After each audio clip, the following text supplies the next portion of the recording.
Hello guys! Okay, hindi ko na talaga naiwasan dahil part 5 ay kailangan ko tapusin ang 12 animal zodiac sign or Chinese zodiac sign dahil baka may magtampo sa akin at may makulit sa telepono ko. Okay, so nandito tayo sa snake. Sa fire snake, you will be very famous doon sa ginagawa mong gamot. Okay, merong baka researcher sa gamot. Okay, that will be using laser, any type of laser or mainit. It's a machine na maaaring mag-cure or mag-neutralize or kundi man mawala or magamot ang cancer. Okay? Because of the heat or the laser. Kasi laser is a fire element, guys. Remember that. Now, snake also, I'm seeing a snake na dala-dala niya yung super medicine. Okay, if you have China, if you have Korea, if you have halamang gamot from the Philippines, we use medicines na ginagamitan ng apoy o niluluto that will be very, very effective. Maaari siyang makagaling ng mga terminal cases ng illness because snake is a medical field. It's a medicine.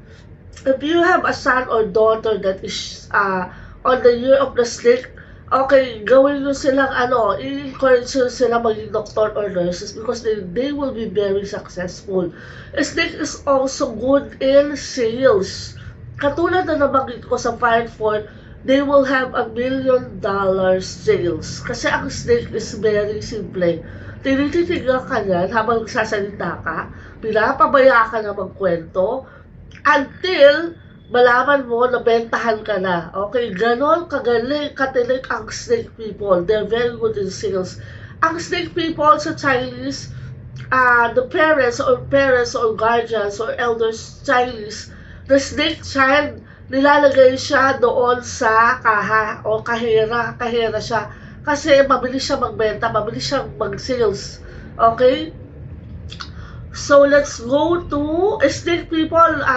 Huwag kang makialam sa mga relationship, ha. Stay with your partner, okay? Do not, huwag sabi nga nila, huwag ka maglaro ng apoy kasi delikado yan, okay? This will give you lawsuit.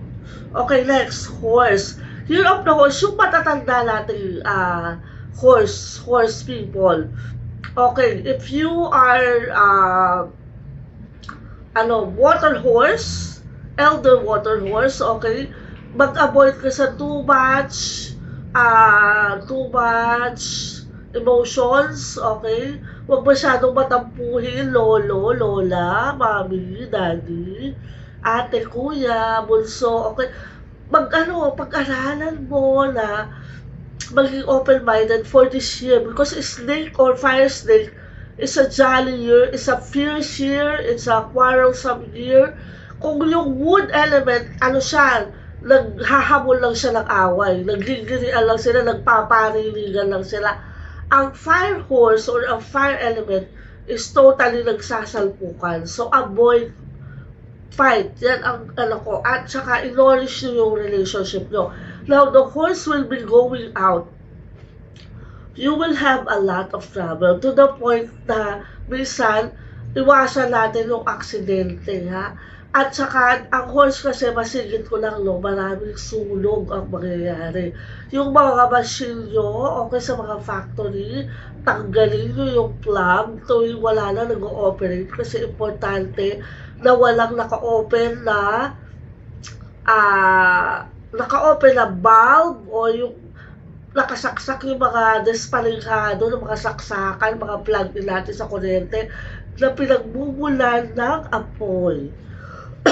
Okay, horse. Horse will be a travel year. You will have a lot of travel. You will gain learning. Maaaring pupunta ka sa ibang bansa to learn, to seek a job. You will be successful. Okay, yung mga horse people na maaring nasa ibang bansa na, you will travel more. And then, yung mga nagbabalak na mag-travel na kayo kasi ito lang yung panahon na mabibigyan kayo ng visa. Yung mga impossible na travel, gawin yung horse kasi this will be your year. Lalo na yung mga kabataan, okay? they will be very famous. Lalo na yung fire horse, they will be very famous in show business. Okay, madalas yan. Sino ba ang horse people? Marami.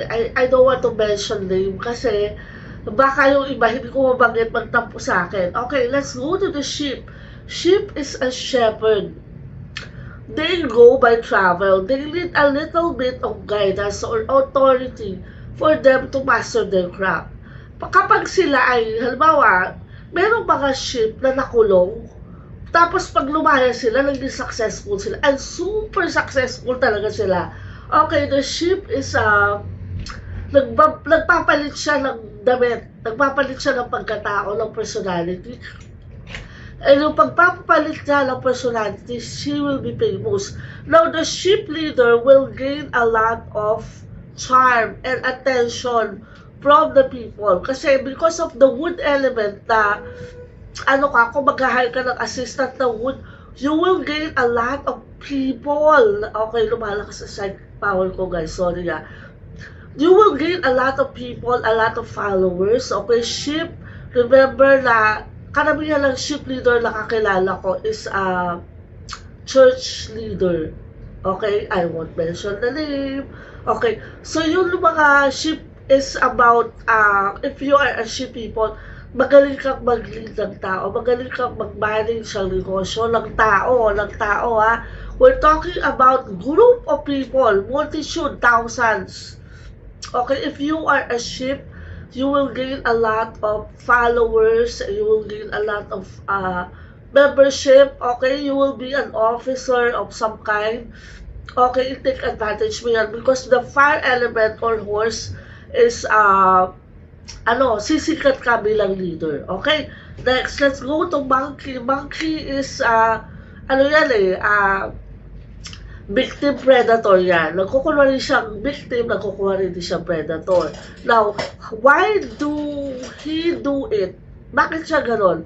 Kasi sa negosyo, swerte ang monkey, they know how to negotiate. O sige, ayaw mo, okay lang, ito na lang. O sige, gusto mo, o sige, okay na tayo dito. Parang ganon siya. So, nilalaro ka niya. Nilalaro ka ng monkey. Monkey is very tuso. In a good way. Pero in a bad way, na talaga kang monkey. Lalaman ka. Okay, so monkey for you, iwasan mo yung malalaking scam. Okay, at umiwas ka dun sa mga scam na pwede kang ipahamak. Okay, dahil sa galing mo mabola ng tao, okay, baka mapahamak ka, baka magkaroon ka ng lawsuit. Iwasan mo, monkey, kasi monkey is also, it's not a territorial, but it's a social creature. Ano siya palakaibigan siya. Okay, if you know some Hollywood stars, umalis ka dyan, makikita ka sa camera. If you will have Hollywood stars, o yung mga artista, o yung mga monkey child can be a good event coordinator. They are good in, parang harmony. O pinapagsama niya yung mga tao na magkakagalit. Ganun ang monkey. Okay, so, pagkausap kita, okay ako sa'yo. Pagkausap kita, okay din ako sa'yo. Lahat kayo, okay sa akin kayo. Kasi I lead you in my business. I lead you in my aim. I lead you in my project. Ganon ang monkey. So, monkey, if you have a monkey child, guys, okay, parents, monkey is a very good businessman. Magaling sila. Marunong sila. They know how to take advantage. Grabe. Okay, next. Rooster. Our president is Rooster. Year of Rooster. Rooster is continue pa rin yung pagiging early bird mo. Okay, ikaw ay pinakamatatag na leader kasi you look so, if you will go to Rooster, ito yung Diyos ko, makakaroon ako ng part 6. Okay, Rooster will be, how do I say that? You, because of your preparation technique, ang galing mo mag-prepare, Rooster, no? Dumadating parang nag-iisip, parang kukalaban mo, alam mo na ang gagawin mo. Okay, that's a Rooster. Okay, I will have a part 6 for this. Okay?